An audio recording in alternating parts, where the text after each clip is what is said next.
Hello everyone.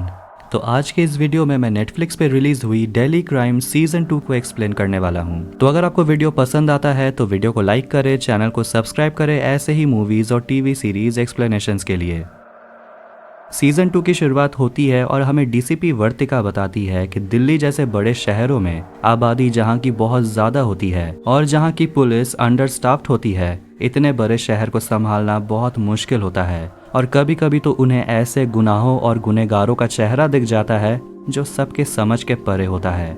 ये रात का समय है और हम एक बूढ़े कपल को देखते हैं। उनके घर में सीसीटीवी कैमरा इंस्टॉल्ड होता है, लेकिन तभी आधे रात में उनके घर में एक गैंग घुसता है और उस बूढ़े कपल को जान से मार देता है। अगले सीन में इंस्पेक्टर भूपेंद्र सिंह को देखते हैं, जो दिल्ली पुलिस में काम कर रहा कंप्यूटर एनालिस्ट आशुतोष को कहता है कि उसे अपनी बेटी के लिए शादी का प्रोफाइल बनवाना है, लेकिन प्रॉब्लम ये है कि उसकी बेटी रेबा अपना फोटो देने वाली नहीं है, इसीलिए आशुतोष को कोई जुगाड़ लगाना होगा। इसके बाद हम इंस्पेक्टर नीति को देखते हैं, जो काम पर जाने के लिए रेडी होती है। तो वहीं डीसीपी वर्तिका भी ब्रेकफास्ट कर रही होती है और अपने हस्बैंड के साथ वो बात कर रही होती है कि दिल्ली में क्राइम रेट 20% इंक्रीज हो गया है। इसके बाद उन्हें उनकी बेटी चांदनी कॉल करती है, जो टोरंटो में है, और वर्तिका काफ़ी टेंशन में रहती है क्योंकि उसकी बेटी उसे कभी कॉल करती ही नहीं। कम से कम दिन में एक बार तो कॉल कर लेना चाहिए, लेकिन चांदनी गुस्सा बहुत हो जाती है क्योंकि वो इतनी दूर है, फिर भी उसके पेरेंट्स उसे कंट्रोल ही करते रहते हैं। आगे देखते हैं कि भूपेंद्र और नीति को पता चलता है कि मल्टीपल मर्डर हुआ है। नीति घर से जल्दी निकलने वाली होती है, लेकिन उसे पता चलता है कि उसकी माँ यानी कि उसकी सासू माँ उसका ऑफिस कार लेकर सब्जी बाजार चली गई है। इसीलिए उसका हस्बैंड देवेंद्र, जो आर्मी में है, वो उसे पुलिस स्टेशन छोड़ता है। थोड़ी देर के बाद वर्तिका भी उस मर्डर सीन में पहुंचती है और पता चलता है कि उस बूढ़े कपल का नाम राकेश और प्रोमिला अरोरा है और दोनों एम्स के रिटायर्ड डॉक्टर्स थे। और जब इनकी मेड मीना सुबह आई तो दरवाज़ा खुला हुआ था और उसी ने सबसे पहले पुलिस को कॉल किया। और जब वो अंदर जाती है तो वो डेड बॉडीज को देखती है, जिसका सिर कुल्हाड़ी से कुचल दिया गया था। भूपेंद्र डीसीपी वर्तिका से बात करते हुए बताता है कि घर का सारा सामान भी चोरी हो गया है, लगता है कि यहाँ एक से ज्यादा अटैकर्स थे। वर्तिका उन्हें कहती है कि सीसीटीवी कैमरा का फुटेज मंगवाओ। दूसरा पुलिस ऑफिसर जयराज पास के घर वाले आदमी को इंट्रोगेट करता है और पता चलता है कि उसने रात के 2 या 2:30 बजे अरोरा के घर में एक आदमी को देखा था, जो कच्छा और बनियान पहना हुआ था। तभी उस घर में आती है उस बूढ़े कपल की बेटी, जिसका नाम है अनीता अरोरा, जिसे पता है ही नहीं कि उसके पेरेंट्स के साथ क्या हुआ है। तो वहीं हम नीति को देखते हैं, जो अभी तक पहुंची भी नहीं है। अनीता वर्तिका से मिलती है और वर्तिका कहती है कि मुझे तुमसे अकेले में बात करना है। अनीता बहुत घबरा रही होती है, लेकिन तभी वहां फॉरेंसिक की टीम पहुंचती है, जो अपने काम पर चले जाते हैं और अनीता को पता चलता है कि पिछले रात उसके पेरेंट्स को मार दिया गया था। अनीता को जैसे धक्का लग जाता है, वो तो विश्वास ही नहीं कर पा रही और वो कहती है कि उसके अंकल आंटी भी कल यहीं थे, वो कहाँ हैं। वर्तिका बताती है कि उनका भी वही हाल हुआ, लेकिन तब एक फोटोग्राफर चुपके से उनका फोटो ले रहा होता है और जयराज उसे पकड़ने के लिए बाहर निकलता है। अनीता अपने पेरेंट्स को देखना चाहती है, लेकिन डीसीपी वर्तिका मना कर देती है और आखिरकार वहां नीति आती है और वर्तिका अनीता से कहती है कि नीति हमेशा तुम्हारे साथ रहेगी। वर्तिका और भूपेश घर के अंदर जाते हैं और डाइनिंग टेबल पर पूरा खाना बिखरा होता है। मेड बताती है कि जब वो रात में अपने घर गई थी तो वो सारा खाना फ्रिज में रख कर गई थी। अब इन सब के बाद भूपेंद्र को लगने लगता है कि ये कहीं वही गैंग तो नहीं, लोगों का सिर फोड़ना, ये तो उसी गैंग का सिग्नेचर स्टाइल है। वर्तिका अनीता से कहती है कि आप अपने पेरेंट्स के साथ एम्बुलेंस में जा सकती हैं, लेकिन हो सके तो आप अपने पेरेंट्स का चेहरा मत देखिएगा। अनीता एम्बुलेंस में बैठकर रो रही होती है और वो देख लेती है कि उसके मम्मी पापा को कैसे मारा गया है। अब फाइनली सीसीटीवी फुटेज मिल जाता है और ये देखकर उन्हें आखिरकार समझ आ जाता है कि ये गैंग कोई और नहीं बल्कि कच्छा बनियान गैंग ही है और ये गैंग फिर से एक्टिव हो गया है, जो सिर्फ बुजुर्गों को अपना शिकार बनाते हैं, लेकिन उन्हें आखिरी बार 90s में देखा गया था। अब इसके बाद डीसीपी वर्तिका भूपेंद्र को साउथ दिल्ली की सिक्योरिटी का ड्यूटी देती है और वो सुभाष को बोलती है कि तुम सीनियर सिटीजन का लिस्ट बनाकर मुझे दो, जिन लोगों को ये ग्रुप टारगेट बना सकते हैं। वर्तिका कमिश्नर से बात करती है और वो कमिश्नर को कच्छा बनियान गैंग के बारे में बताती है। कमिश्नर उसे कहता है कि मीडिया को इस बारे में पता नहीं चलना चाहिए जब तक हम इस बारे में श्योर नहीं हो जाते हैं। नीति हॉस्पिटल जाती है ऑटोप्सी रिपोर्ट मांगने के लिए, लेकिन वहाँ उसे अनीता के अंकल आंटी यानी कि मिस्टर एंड मिसेस मेनन के केयर टेकर मिलता है, जो उनके बॉडी को कलेक्ट करने के लिए आया है। लेकिन नीति उसे समझाती है कि अभी ऑटोप्सी चल रहा है। वर्तिका अपने घर पहुंचती है और उसका हस्बैंड ये सुनकर कि ये कच्चा बनियान गैंग का किया धरा है, वो सोचता है कि ये केस काफी कॉम्प्लिकेटेड हो जाएगा और इसे सॉल्व करना बहुत मुश्किल होगा। लेकिन वर्तिका को एक बात खटक रही है कि इस गैंग को 90s में देखा गया था और ये लोग रेलवे स्टेशन के आसपास रहने वाले लोगों को टारगेट बनाते थे। लेकिन इस बार वो लोग गेटेड कम्युनिटी को अपना निशाना बना रहे हैं जो साउथ दिल्ली में रहते हैं, और उसके ऊपर से वो लोग एविडेंस भी छोड़ रहे हैं। अगले दिन अनीता अपने मम्मी पापा के घर में आती है तो वहीं पुलिस इस केस की ब्रीफिंग कर रहे होते हैं और कच्चा बनियान गैंग के बारे में डिस्कस कर रहे होते हैं कि उन्होंने पहले क्या क्या किया है। वर्तिका बताती है कि ये गैंग अपने विक्टिम्स को हथौड़े, कुल्हाड़ी, आयरन रॉड से मारते हैं और ये लोग अपने पूरे शरीर पर तेल लगाते हैं ताकि इन्हें कोई पकड़ न सके। अपने विक्टिम्स को मारने के बाद वो उनके खाने को खा लेते हैं और पूरे घर को गंदा करते हैं। इसके बाद जो नहीं होना था वही होता है। अनीता देखती है कि मल्टीपल मर्डर का न्यूज़ टीवी पर टेलीकास्ट किया जा रहा है और ये खबर उसके मॉम और डैड के बारे में, जिसे देखकर वो बहुत गुस्सा हो जाती है। वर्तिका ये जानकर भूपेंद्र को कहती है कि जाकर आशुतोष को बोलो ये सब संभालने के लिए। अब कमिश्नर भी वर्तिका को कॉल करता है और उससे कहता है कि मुझे जवाब चाहिए कि ये सब क्या हो रहा है। इसके बाद होम मिनिस्टर कमिश्नर को कॉल करता है और वो कमिश्नर से पूछता है कि दिल्ली में ये सब क्या चल रहा है, उसे जवाब चाहिए। कमिश्नर वर्तिका को बोलता है कि तुम ये सब कंट्रोल करो और कहता है कि तुम्हें अपनी टीम में कोई ऐसा चाहिए जो ऐसे केस को पहले भी हैंडल कर चुका है, और कहता है अपनी टीम में वीरेंद्र चड्ढा को शामिल करो जो कि एक रिटायर SHO है। वर्तिका के कहने पर भूपेंद्र और जयराज वीरेंद्र चड्ढा के घर पहुंचते हैं। भूपेंद्र चड्ढा से कहता है कि आपको तो ऐसे केस को सॉल्व करने का काफ़ी एक्सपीरियंस होगा, तो आप हमारे साथ जुड़ जाइए। चड्ढा पूछता है मुझे क्या मिलेगा। वो इस काम के लिए हाँ तभी कहेगा जब उसे बदले में उसका रुका हुआ पेंशन उसे मिले। भूपेंद्र ये बात वर्तिका को बताता है। वर्तिका गुस्सा हो जाती है कि ऐसे समय में उसे अपनी पेंशन की पड़ी है, उसे पहले यहाँ आने के लिए तो बोलो। दिल्ली पुलिस कंट्रोल रूम में कच्चा बनियान का गैंग का एक आदमी फोन करता है और जब वर्तिका रात में सोने के लिए जाती है तभी उसे कंट्रोल रूम से कॉल आता है और वर्तिका वो कॉल रिकॉर्डिंग को सुनती है। और तभी भूपेंद्र उसे कॉल करता है और उसे बताता है कि दूसरे पुलिस स्टेशन से कॉल आया है जहां भी एक मर्डर रिपोर्ट हुआ है, बिल्कुल कच्चा बनियान गैंग के स्टाइल में। वर्तिका अपना नींद छोड़कर पहुंचती है उस मर्डर सीन में और उस बॉडी को देखती है। उस बूढ़ी औरत का नाम डिम्पी मूंगा होता है और वहां वर्तिका डिम्पी की ग्रैंड डॉटर रितिका से मिलती है जो शॉक में है। वो और भूपेंद्र अंदर जाते हैं और दोनों ऊपर जाते हैं जहां एक और डेड बॉडी होता है, डिम्पी के हस्बैंड मनीष मूंगा का। वहां उन्हें खून के निशान मिलते हैं।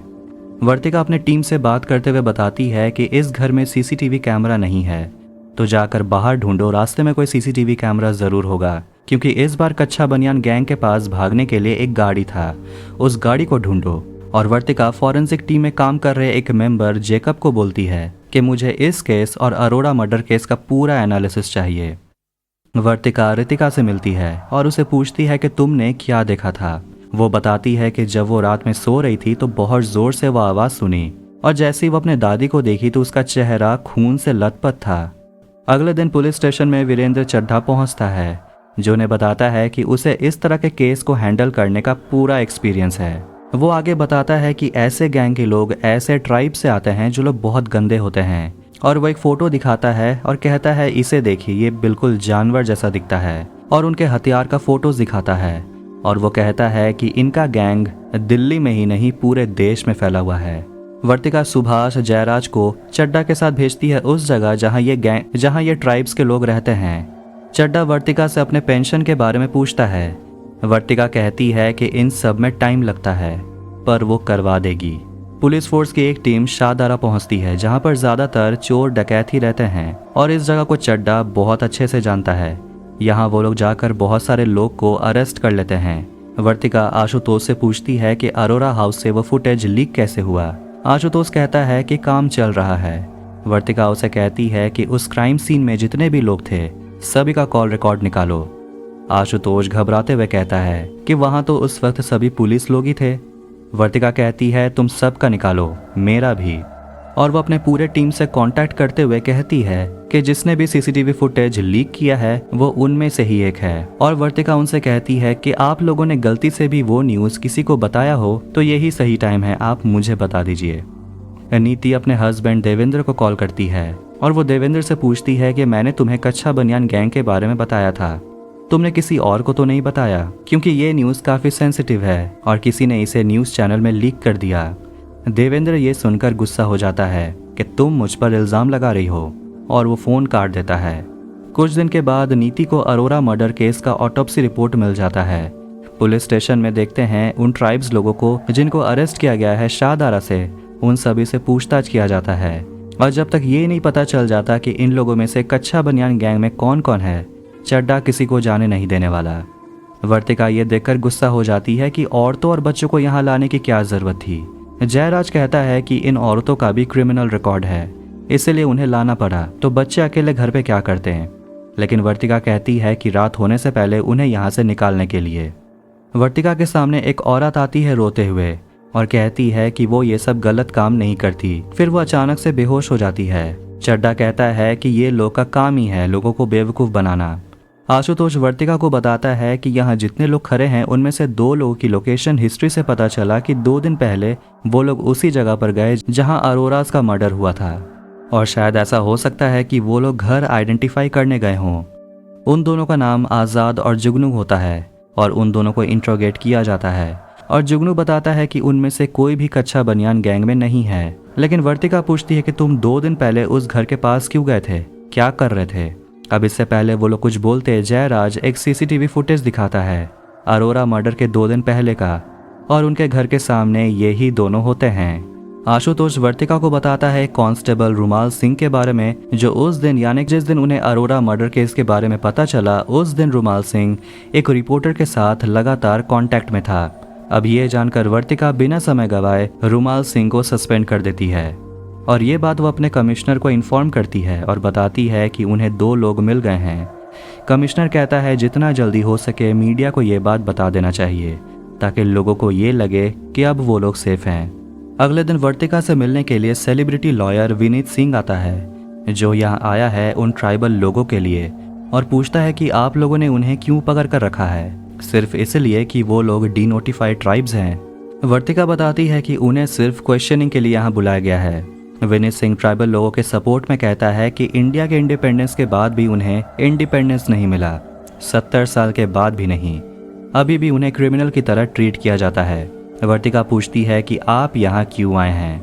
विनीत सिंह कहता है कि इन ट्राइबल लोगों के खिलाफ सोशल बॉयकॉट शुरू हो गया है और ऐसे लोग जो नीचे पोस्ट में काम करते हैं डर कर लोग उन्हें फायर कर रहे हैं और ऐसा हो सकता है कि इनमें से कुछ क्रिमिनल्स हैं, सब तो नहीं हैं। भूपेंद्र से वर्तिका को पता चलता है कि विनीत सिंह भी ट्राइबल कम्युनिटी से बिलोंग करता है। भूपेंद्र से बात करते हुए वर्तिका पूछती है कि एज अ पुलिस फोर्स हम लोग क्या गलत कर रहे हैं कि क्राइम कम ही नहीं हो रहा। भूपेंद्र कहता है ये सोचने का टाइम हमें मिलता ही कहाँ है, इससे पहले तो दूसरा क्राइम हो जाता है। इसके बाद दोनों ही एक दूसरे के बच्चों के बारे में बातें करते हैं। तभी वर्तिका देखती है बाहर कुछ लोगों को प्रोटेस्ट करते हुए। नीति जुगनू और आज़ाद को लेकर हॉस्पिटल पहुंचती है उनका मेडिकल एग्जामिनेशन के लिए। नीति को वहां पर उसका हस्बैंड देवेंद्र कॉल करता है। वो उससे बात कर ही रही होती है कि तभी वहां से वो लोग भागने की कोशिश करते हैं। नीति उनका पीछा करती है पर वो लोग भाग चुके होते हैं। तो एपिसोड 3 के स्टार्टिंग में हमें दूसरा परिवार दिखाया जाता है और उस घर में रह रहे बूढ़े कपल को भी जान से मार दिया जाता है। पुलिस और फॉरेंसिक टीम को समझ आता है कि ये कच्छा बनियान गैंग का ही किया धरा है, लेकिन ये मर्डर रिपोर्ट होने से 6 से 7 घंटे पहले किया गया है। इसका मतलब ये है कि जब वो दोनों यानी कि जुगनू और आज़ाद पुलिस कस्टडी से भागे, उसके 3 घंटे के अंदर ही उन लोगों ने दूसरा मर्डर कर दिया। अब न्यूज़ में भी ये दिखाया जाता है और सारा इल्ज़ाम दिल्ली पुलिस पर डाला जाता है कि ये मर्डर उनकी लापरवाही के नतीजे से ही हुआ है, क्योंकि वो दोनों खूनी उनके कस्टडी से भाग गए। डीसीपी वर्तिका बहुत गुस्से में होती है और वो नीति से जवाब मांगती है कि तुम उस वक्त क्या कर रही थी जब जुगनू और आज़ाद वहाँ से भाग गए। नीति कहती है कि वो फ़ोन पर बात कर रही थी। वर्तिका गुस्से में कहती है कि मुझे तुम्हें अभी सस्पेंड कर देना चाहिए था, और वर्तिका गुस्से में उसका लीव एप्लीकेशन कैंसिल कर देती है, वो लीव जिसमें नीति और देवेंद्र मसूरी जाने वाले थे। भूपेंद्र और वर्तिका बात कर रहे होते हैं और उन्हें लगता है कि इस गैंग में कम से कम 5 लोग तो होंगे ही। वर्तिका सोचती है कि वो लोग बहुत स्मार्ट हैं, वो लोग पीछे कुछ भी नहीं छोड़ते और सोचती है उनसे कुछ तो मिस हो रहा है। रास्ते पर दिल्ली पुलिस के खिलाफ प्रोटेस्ट किया जा रहा है। अनीता पुलिस ऑफिसर सुधीर से बात करते हुए बताती है कि उसके घर से उसकी मम्मी का कीमती लॉकेट चोरी हो गया है। तो वहीं उसके पापा के बैंक स्टेटमेंट से पता चला कि उन्होंने कुछ दिन पहले ही 2 लाख रुपए निकाले थे। तो वहीं हम पुलिस स्टेशन में देखते हैं कि चड्डा उन ट्राइबल लोगों को मारता है, टॉर्चर करता है, ये जानने के लिए कि जुगनू और आज़ाद कहाँ गए हैं। और उनसे पता चलता है कि आज़ाद की एक बहन है, शायद वो दोनों वहाँ गए होंगे। वर्तिका कमिश्नर से मिलती है जो बहुत गुस्से में है और वर्तिका उसे कहती है कि 24 घंटे के अंदर अंदर वो मर्डरर्स लॉकअप में होंगे। चड्डा पुलिस फोर्स के साथ आज़ाद की बहन के घर जाता है और पूरे घर की तलाशी लेता है और उसकी बहन और पूरे परिवार को अरेस्ट कर लेता है। पिछले रात नीति अपने घर नहीं गई थी, इसलिए देवेंद्र उसे मिलने के लिए पुलिस स्टेशन आता है और नीति उसे बताती है कि एक और अटैक हो गया है और उसके कस्टडी से जुगनू और आज़ाद भाग गए और इस वजह से उसका लीव भी कैंसिल हो गया। ये सुनकर देवेंद्र बहुत गुस्सा होता है कि तुमने प्रॉमिस किया था कि तुम मेरे साथ चलोगी और कहता है कि इससे अच्छा तो तुम सस्पेंड ही हो जाती। देवेंद्र नीति की बात समझने को तैयार ही नहीं है और दोनों के बीच झगड़ा हो जाता है। तो वहीं चड्डा आज़ाद की बहन सपना को टॉर्चर करता है और उसके परिवार को मारता पीटता है, ये पता लगाने के लिए कि उसका भाई है कहाँ। सपना बाथरूम में जाती है और जब कांस्टेबल फ़ोन में बिजी होती है तो वो वहाँ चुपके से निकल जाती है। वर्तिका को उसकी बेटी चांदनी के कॉलेज से एक ईमेल आता है और वो गुस्से में अपने बेटी को कॉल करती है, उसे पूछती है कि तुम अपने क्लासेस बंक क्यों कर रही हो।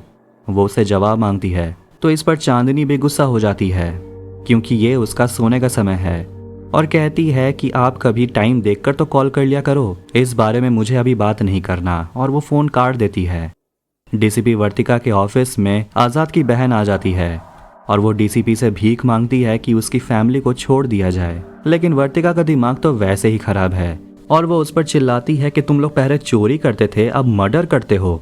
तुम लोग हमारी मदद करने के बजाय तुम सच छुपा रहे हो, और उसको वहां से ले जाया जाता है। लेकिन वर्तिका को लगता है कि उसने चिल्लाकर गलती की, इसीलिए वो उससे बात करती है और वो डीसीपी को बताती है कि आज़ाद उसका दूर का भाई है और सिर्फ उनके बैकग्राउंड के वजह से पूरे फैमिली को टॉर्चर करना ये गलत है। और वो डीसीपी को बताती है कि चड्डा उन लोग से ये बोला था कि जो भी उसे 15,000 देगा वो उसका नाम कच्चा बनियान गैंग से हटा देगा। डीसीपी गुस्से में चड्डा से बात करती है और वो चड्डा को याद दिलाती है कि उसके पास उसके काले करतूतों का सारा इन्फॉर्मेशन है कि चड्डा कैसे एसएचओ के पोस्ट में रहकर अपने लिए एक नया फार्म हाउस बना लिया था। इसीलिए वो चड्डा को बोलती है कि तुम्हें यहाँ से जाना चाहिए, हमें आपकी ज़रूरत नहीं है। अब अगले दिन पुलिस स्टेशन में वो लॉयर आता है और वो अपने साथ जुगनू और आज़ाद को लेकर आता है और पुलिस उन दोनों को अरेस्ट कर लेती है और वो वर्तिका को कहता है कि दोनों इनोसेंट हैं। इसके बाद लॉयर दिखाता है एक सीसीटीवी फुटेज जिसमें हम देखते हैं कि जुगनू और आज़ाद पुलिस कस्टडी से भागते ही सीधा उस लॉयर से मिलने गए थे। जब वो मर्डर हुआ तो वो लॉयर के साथ रूम में ही थे। फिर दोनों यानी कि जुगनू और आज़ाद बताते हैं कि वो लोग अरोरा मर्डर के 2 दिन पहले उस कम्युनिटी में क्या कर रहे थे। वो बताते हैं कि उन्हें पता चला था कि अरोड़ा के बगल वाले घर में बहुत सारा ब्लैक मनी है जिसे वो चुराने का सोच रहे थे और उनका प्लान था कि ये उनका आखिरी चोरी होगा। इसके बाद वो खुद का कोई बिजनेस स्टार्ट कर लेंगे और इसीलिए उन लोगों ने चोरी किया और वहां से सीधा भाग आए। उन लोगों ने 30 लाख रुपए चुराए, लेकिन इस बारे में ओनर ने कोई पुलिस रिपोर्ट नहीं किया क्योंकि ये ब्लैक मनी था। भूपेंद्र पहुंचता है उसी घर में जहां मिस्टर सचदेवा यानी कि वही आदमी जिसके घर से 30 लाख रुपया चोरी हुआ। भूपेंद्र उससे बात करता है, लेकिन मिस्टर सचदेवा उससे बात छुपाता है कि उसके पास कोई ब्लैक मनी नहीं है। लेकिन भूपेंद्र उसकी बात नहीं मानता, इसलिए मिस्टर सचदेवा कहता है कि हम लोग आपस में ही कुछ जुगाड़ कर लेते हैं। अब आया मिस्टर सचदेवा लाइन पर। पुलिस लॉयर के दिखाए गए सीसीटीवी फुटेज को क्रॉस चेक करते हैं और उन्हें पता चलता है कि सही में जुगनू और आज़ाद रात भर उसी होटल में थे लॉयर के साथ, यानी कि उन लोगों ने मर्डर नहीं किया है। तो वहीं भूपेंद्र वर्तिका को बताता है कि उन लोगों ने सही कहा कि जुगनू और आज़ाद ने चोरी किया है और ये पैसा ब्लैक में था, इसीलिए इसे रिपोर्ट नहीं किया गया। अब ये जानकर कि जुगनू और आज़ाद सच में बेगुनाह हैं, वर्तिका कमिश्नर को कॉल करती है और उन दोनों को छोड़ने का परमिशन मांगती है, लेकिन कमिश्नर मना कर देता है। कहता है कि तुम कौन होती हो ये कहने वाले कि वो गलत नहीं है, ये कोर्ट प्रूफ करेगा। लेकिन वर्तिका कमिश्नर से सहमत नहीं है और पूछती है कि अगर कोर्ट उन्हें डेथ सेंटेंस दे दे तो क्या होगा। चांदनी अपनी माँ वर्तिका को कॉल करती है और वो काफ़ी खुश है कि फाइनली दिल्ली पुलिस ने कच्छा बनियान के 2 लोगों को पकड़ लिया है। लेकिन वर्तिका कहती है कि ये सब उसके लिए आसान नहीं है और वो बताती है कि ये लोग कच्छा बनियान गैंग के लोग नहीं है। चांदनी कहती है तो पुलिस ने उन्हें पकड़ा क्यों है? वर्तिका कहती है क्योंकि वो लोग गरीब हैं। चांदनी पूछती है तो क्या आप अब उन्हें जाने दोगे? लेकिन वर्तिका के लिए ये इतना आसान नहीं है क्योंकि उसे अपने सीनियर्स को जवाब देना होगा। वर्तिका भूपेंद्र और जयराज को बताती है कि आज रात 9 बजे प्रेस कॉन्फ्रेंस है जहां उन्हें मीडिया के सामने जुगनू और आज़ाद को प्रेजेंट करना होगा और कोई भी इस न्यूज़ से खुश नहीं है। तो वहीं बाकी सारे लोग को छोड़ दिया जाता है। प्रेस कॉन्फ्रेंस में सारे रिपोर्टर्स वर्तिका के ऊपर टूट पड़ते हैं ये पूछने के लिए कि ये ट्राइबल लोग हमेशा से ही क्राइम करते आए हैं तो दिल्ली पुलिस इसके लिए कुछ कर क्यों नहीं रही है। लेकिन कमिश्नर ने जैसा कहा था वैसा वर्तिका नहीं करती। वो उनसे सच बोलती है कि जुगनू और आज़ाद कच्छा बनियान गैंग से नहीं है और इस वजह से भूपेंद्र जुगनू और आज़ाद को छोड़ देता है। इसके बाद हम कुछ लोग को देखते हैं जो रात 12 बजे के लिए तैयार हो रहे होते हैं। उनके बैग में तेल होता है, समझ जाओ ये लोग कौन है। और वो 3 लोग मिलकर एक घर के बाहर रुकते हैं और वहाँ देखते हैं एक घर में जहाँ पार्टी चल रहा होता है, जहाँ ज़्यादातर बुजुर्ग लोग ही हैं, लेकिन उस पार्टी में एक बच्चा भी होता है और इसीलिए वो लोग वहाँ से निकल जाते हैं। कमिश्नर वर्तिका पे बहुत गुस्सा है कि उसे जैसा बोला गया था उसने वैसा नहीं किया और इसलिए अब वर्तिका के पास ज़्यादा टाइम नहीं है क्योंकि अब वर्तिका को कभी भी इस केस से निकाल दिया जा सकता है। वर्तिका पुलिस स्टेशन पहुंचती है और इसके बारे में वो बाकियों से बात करती है और उसे नहीं लगता कि ये गैंग रैंडमली अपना विक्टिम्स चुन रहा है। जितने भी लोग मरे हैं उनमें कोई ना कोई लिंक तो ज़रूर है। वर्तिका की बेटी चांदनी मैसेज करती है और अपने माँ से कहती है कि उसने जो किया सही किया। वर्तिका ये मैसेज देखकर मुस्कुराती है। उन्हें एक नाम मिलता है एक ब्यूटी पार्लर का जहाँ वो जाती है, जहाँ रोमिला अरोरा यानी कि जिसका फर्स्ट एपिसोड में मर्डर हुआ था वो जाया करती थी। और पता चलता है कि ये लड़की और एक लड़की जिसका नाम करिश्मा था, ये दोनों लड़की रोमिला को हमेशा अटेंड करती थी। लेकिन अचानक ही एक दिन करिश्मा ने काम करना छोड़ दिया, जिसके बाद हम उसी लड़की को देखते हैं जो उस गैंग में काम करती है और यही करिश्मा है। वो आती है एक जगह पर जो अंडर कंस्ट्रक्शन है और उसे देखकर ऐसा लगता है कि वो यहाँ अपना पार्लर खोलने वाली है। अनीता की माँ का जो एक लॉकेट चोरी हुआ था पुलिस को वो एक दुकान में मिलता है।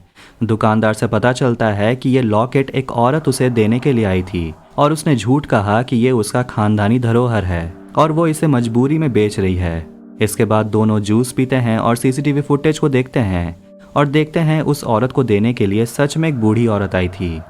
जयराज एक और ज्वेलरी दुकान में जाता है ढूंढने के लिए कि कहीं वो औरत कुछ और जेवर बेचने के लिए तो इस दुकान में नहीं आई थी और पता चलता है कि वो यहाँ आई थी और दुकान में काम करने वाले इस लड़के ने उस बूढ़ी औरत को ऑटो रिक्शा स्टैंड में छोड़ा था और उस लड़के से पता चला कि वह बूढ़ी औरत जंगपुरा के लिए निकली थी। तब हम उस खूनी गैंग वाले मेंबर्स को देखते हैं जो लोग पैसा आपस में बांट रहे होते हैं जो उन्हें मिला है ज्वेलरी को बेचकर। इसके बाद पुलिस पहुंचती है जंगपुरा और वहां जाकर दवाई दुकानों में पुलिस पूछताछ करना शुरू करती है कि क्या ये बूढ़ी औरत उनके दुकान में आती थी दवाई खरीदने के लिए। एक दुकानदार उस बूढ़ी औरत को पहचान जाता है और वो नीति को बोलता है कि वो सामने ही एक घर में रहती है अपने पोते गुड्डू के साथ। ये जानकर नीति, भूपेंद्र, सुधीर उस बूढ़ी औरत के घर पहुंचते हैं जिसका नाम सरस्वती है, पर उसके मुंह से तो सिर्फ गाली ही निकलता है और वो पुलिस का नाम सुनकर दरवाजा बंद कर देती है। तीनों जबरदस्ती उसके घर में घुसते हैं और सुधीर को डब्बे के अंदर ज्वेलरी मिलता है, लेकिन वो बूढ़ी औरत कहती है कि ये जेवर उसकी माँ ने उसे दिया है। सरस्वती पुलिस स्टेशन चलने को तैयार ही नहीं हो रही, इसीलिए जयराज उसे डराने के लिए कहता है कि मेरे पास एक ऐसा इंजेक्शन है जिसे लगाने के बाद आप सीधा 48 घंटे के बाद उठेंगी। ये सब हम करना नहीं चाहते, इसलिए आप हमारे साथ चुपचाप चलिए। अब हम उसी खूनी गैंग को देखते हैं जिसमें ये 2 लोग ये काम अब नहीं करना चाहते, लेकिन ये लड़की करिश्मा उन लोगों को कहती है कि तुम लोगों की सोच बहुत ही छोटी है, हमें और भी काम करना चाहिए क्योंकि ये लोगों के पास बहुत पैसा है, बहुत सारे ज्वेलर्स हैं और वो बस एक घर और ट्राई करना चाहती है। इसके बाद उनके पास अभी से 2 गुना ज़्यादा पैसा होगा। पुलिस स्टेशन में नीति उस बूढ़ी औरत से क्वेश्चन पूछती है, लेकिन उसके मुंह से तो सिर्फ जहर ही उगलता है। आशुतोष गुड्डू का पता लगवाता है कि उसका असली नाम पवन गुलाटी है, वो 22 साल का है और उसके नंबर को ट्रैक करवाने के लिए वर्तिका कमिश्नर से परमिशन मांगती है। उसके बाद वर्तिका आती है उस बूढ़ी औरत से क्वेश्चन करने के लिए। अब कम से कम वो ठीक से जवाब दे। वर्तिका उसे बताती है कि तुम्हारे पोते ने लोगों को मारा है, उनका सामान चुराया है और वही सामान तुम्हारे घर में है। लेकिन सरस्वती कहती है कि उसका गुड्डू सिर्फ चोरी करता है। वर्तिका उसे फोटो दिखाती है कि तुम्हारे पोते ने तुम्हारे जैसे ही लोगों का सिर कुचला है। फिर हम उसी खूनी गैंग को देखते हैं और एक लड़का दूसरे लड़के से कहता है कि हमें उस लड़की को मार देना चाहिए और उसका जो भी पैसा होगा हम आपस में बांट लेंगे। अब गुड्डू का लाइव लोकेशन मिलने के बाद पुलिस उसके पीछे जाती है और एक गैरेज में घुसते हैं और उन्हें गुड्डू मिल जाता है, लेकिन वो गोली चलाने की कोशिश करता है, लेकिन किसी तरह जयराज उसे काबू कर लेता है। पर भूपेंद्र को गोली लग जाती है। गोली बुलेट प्रूफ जैकेट के आर पार चली गई। वर्तिका जल्दी से निकलती है तो वहीं ये गैंग वाले लोग अपने साथी यानी कि गुड्डू का इंतजार कर रहे होते हैं और गुड्डू को नहीं आता देख वो लोग उसी घर के अंदर जाते हैं जिस घर के सामने वो लोग पिछले रात रुके थे। लेकिन बूढ़े कपल को शक हो जाता है कि उनके घर में कोई तो घुस आया है। तो एपिसोड 5 के स्टार्टिंग में देखते हैं कि वो लड़का बाहर गाड़ी में बैठा होता है और वो लड़का पुलिस को आते हुए देखता है और अंदर अपने साथियों को खबर देता है और इसीलिए वो लोग जल्दी से वहां से भाग जाते हैं। भूपेंद्र जो बुरे तरीके से घायल हो चुका है उसे हॉस्पिटल लाया जाता है। गुड्डू को पुलिस स्टेशन में पीट पीट कर पूछा जाता है कि उसने मर्डर किया है कि नहीं और वह ज्वेलरी कहाँ से आया। आशुतोष एक लड़के उमेश को बुलाता है और उससे कहता है कि उसे किसी भी तरह इस मोबाइल को रिपेयर करना होगा और ये मोबाइल गुड्डू का है। फिर वर्तिका गुड्डू से बात करने के लिए आती है और उससे आराम से पूछती है कि तुम मुझे अपने गैंग मेंबर का नाम बताओ, लेकिन वो कहता है कि उसने कुछ नहीं किया। वर्तिका कहती है कि जो लोग मर्डर करते हैं उन्हें सीधा फांसी दिया जाता है। जैसे सुनकर गुड्डू डर जाता है और वो कहता है कि मैंने ये सब नहीं किया, ये तो उन लोगों का काम था। वर्तिका पूछती है किसका काम था, कितने लोग हैं। गुड्डू कहता है 4 लोग हैं, थर्मल, बबलू, करिश्मा, वही करिश्मा जो ब्यूटी पार्लर में काम करती है, और चौथा है गुड्डू। अब ये सब के बाद नीति उस ब्यूटी पार्लर में कॉल करती है और उसे पता चलता है कि करिश्मा का पूरा नाम करिश्मा सोलंकी है और उससे एक फ़ोन नंबर भी मिलता है। गुड्डू के फ़ोन से एक फ़ोटो मिलता है।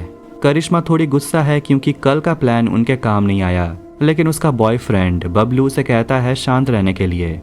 और ये लड़का जिसका नाम थर्मल है कहता है कि उनका 40 लाख रुपया गायब है और वह बबलू से कहता है कि तुम अपनी करिश्मा से पूछो। वो करिश्मा से पूछता है तो पता चलता है कि करिश्मा ने अपनी ब्यूटी पार्लर की जगह खरीदने के लिए 40 लाख रुपया डाउन पेमेंट में दिया है और उसमें थर्मल और गुड्डू का शेयर था। पर करिश्मा को इससे घंटा फर्क नहीं पड़ता। वो कहती है कि अगली चोरी में हम एडजस्ट कर लेंगे, लेकिन बबलू इससे बहुत गुस्सा होता है और उसे धमकाता है कि वो उसे मार देगा और उसे पूछता है कि वो आदमी कहाँ रहता है जिसे तुमने 40 लाख रुपया दिया है। इसके बाद थर्मल और बबलू निकलने वाले होते हैं, लेकिन करिश्मा थर्मल और बबलू का सिर फोड़कर मार देती है। पुलिस को गुड्डू के फ़ोन से एक एड्रेस मिलता है। वहाँ के लिए पुलिस निकलती है और पहुँचते हैं उसी खूनी गैंग के घर में और उन्हें वहाँ 2 डेड बॉडीज़ मिलता है, थर्मल और बबलू का, और करिश्मा गायब होती है। अगले दिन हॉस्पिटल में भूपेंद्र को होश आता है। उसके सामने उसकी बेटी रेबा होती है। जयराज और सुधीर वर्तिका को बताते हैं कि उनके गैंग में से 2 लोगों की हमें डेड बॉडी मिली।